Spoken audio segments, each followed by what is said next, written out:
Hi, I'm Deepak. First off, thank you so much for attending the meeting. We understand that the data center transformation plan plays a key role in the transformation plan of the university. We are very much excited about the project. We look forward to being a part of this transformation story. Agenda for the day. We would like to confirm our understanding of the situation. We would like to share some of our key points of view regarding data center migration. We'll then walk through our proposed approach, which gives you a timeline view of the deliverables and the various phases we are trying to use. And the final item on the agenda is our team structure, so how we are trying to collaborate with you for the successful execution of the project. Sure, we understand the lay of the land. So we know that roughly you have 1,000 servers, out of which 250 servers are custom built. These servers support your university requirements, which roughly has like 70,000 students, 15,000 faculty, and 9,000 support staff. We are aware of the current plan to retire these 250 servers and consolidate under a single data center. We are aware of the fact that the data center will be run for 15 years. The key engagement objective is to help you to create a target state architecture and help you to migrate towards that. So as part of this, we'll help you to define a solid plan which clearly defines you what exactly is the management structure you need to have, what are the resources you require to accomplish the task, what is the timeline we're looking at, what are the outputs, what are the dependencies. All these aspects of migration will help you to formulate an action plan. We'll help you to establish a detailed organization and technical methodology for the migration, be it using an approach like cloud migration factory or a data center migration factory, things like that, which you haven't really thought of, will help you to define and build and roll out. The third item on our agenda is will help you to create a detailed budget for the technical migration. Will help you to define and understand what exactly is your capital requirements, what exactly is your operational expenditure requirements. As part of the engagement, will help you to understand what exactly is your current state. Will also help you to define what is your target state. Will help you to figure out what is the best migration methodology for to achieve a seamless migration. What are my costs, be it operational costs or capital costs associated with the project migration? Will also help you to define the ideal data center migration and testing strategy. So all these aspects will help you to formulate as part of the target state vision. Let me pause here for a while. Do you have any questions so far? So we would like you to step back and see what are the various considerations you have to factor in when you want to define a future state architecture. So based on our previous experience of working with hundreds of clients across the FSI, TMT, and other verticals, we have come across 6 key considerations you have to factor in when you try to define the future state. So the first one is the location strategy. So where exactly you will be setting up a new data center depends on so many factors. The first one is about the topology, the proximity to your user base, the legal and the regulatory requirements, the physical security, the power you get in a particular area, or be the tax structure. Different states in US have different tax structure. And if you look at the cross geographical considerations with US versus Europe, they have different data residency requirements. So all these items will play a major role in the location strategy. The second aspect is about the technical architecture. So here, the way you define architecture depends on so many inputs, like the real-time, the RPOs and the RTOs and the HAs, the service level agreements, etc. It also depends on the latest requirements. Is 100 milliseconds too much or too high? It all depends on user base and the applications they're using. The third consideration is about the facilities design.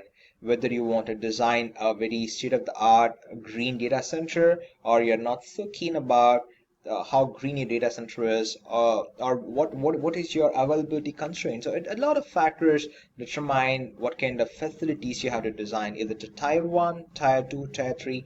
All these aspects have an impact on your operating cost. The third item, which is very important from running universities, is about the cost optimization.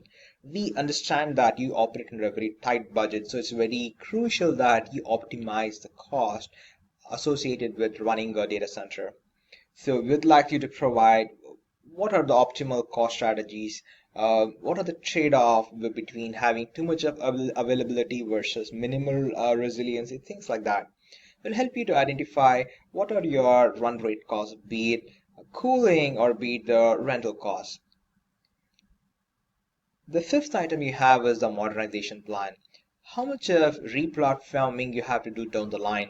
Will it be complete from the scratch or be it a minimal replatforming considerations? Will help you to formulate a modernization plan. The last but not the least is about the sourcing and operating model. Are you insourcing it like having a data center staff, or are you outsourcing it by moving to colo, or you would like to move to public cloud? So all these aspects of the sourcing considerations has a bearing on your resources, the risk, and also the timeline. So these are the six main factors you have to factor in when you formulate your target state. Now, having said clearly defined what are the considerations you have to factor in while formulation of strategy, let's try to see how will you accomplish the migration. So we'll help you to develop the target state for migration in 12 weeks. So the planning phase will roughly last 3 months, and the execution phase will last maybe anywhere between 6 months to 7 months. Execution is not currently under scope. So let's really focus on the three phases of planning. The first phase is about the current state assessment. Here we're trying to baseline the key services being offered. We're trying to figure out, we'll do an inventory of the servers, the storage, the current policies, and the processes associated with running a data center. We will work with the key stakeholders and conduct workshops with them.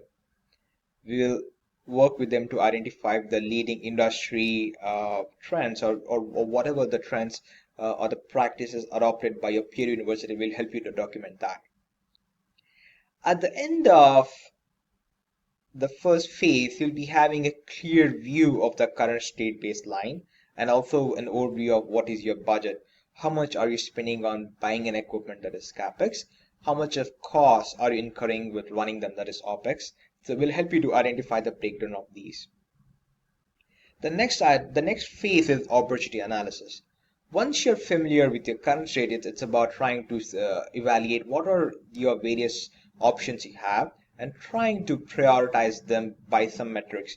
It could be cost, it could be strategic risk, or it could be replatforming options. We have a couple of metrics based on what's on your mind will help you to prioritize those options and help you to do a cost modeling exercise and identify the top two or three choices. So at the end of this phase, you'll have a clear view of what are your short-term projects, what are your long-term opportunities, what are your accelerators and risk for each of the options. The last phase is about the target state development, where you're trying to finalize one of the options you analyze in the second phase. So you would have a clear view of what exactly is your target state, and we'll try to help you to develop a roadmap to accomplish the target state. Will help you to identify what exactly is the ideal migration strategy and along with the operating model considerations. Will help you to refine your target state, will help you to socialize with all the stakeholders. We understand the importance of socializing with other stakeholders, be it the finance team of the university, the key people who give huge endowments, the other stakeholders, the internal and external stakeholders. We understand the importance of socializing with them and onboarding them on the plan. At the end of target state development, we have a clear view of what is your target state definition, what is your roadmap, and also the operating model impacts. Now that we have a clear view of what exactly we are trying to do in planning phase, what are the key deliverables we have, and the timelines associated with that, let's look at how does it really translate into running this in a Gantt chart view. So from a timeline view, you can clearly see each of them. This is more like a waterfall model. First, you do the current state, and then you do the opportunity analysis, then you do the target state. All these information we discussed and what on the slide are something we discussed a few minutes ago, which were in the previous slide. Uh, Let me pause here for a while. Do you have any questions so far regarding the the activities, the timeline, or what are the deliverables you have? If you have any questions, please do let me know. Since you don't have any questions, let's move to the next section, which is the team structure. So it is primarily three components where you have a lot of executive sponsorship, so which is primarily the CIO and the principal of our firm, and then you have project leadership, which is the PMs on both the sides, and then you have the actual execution team.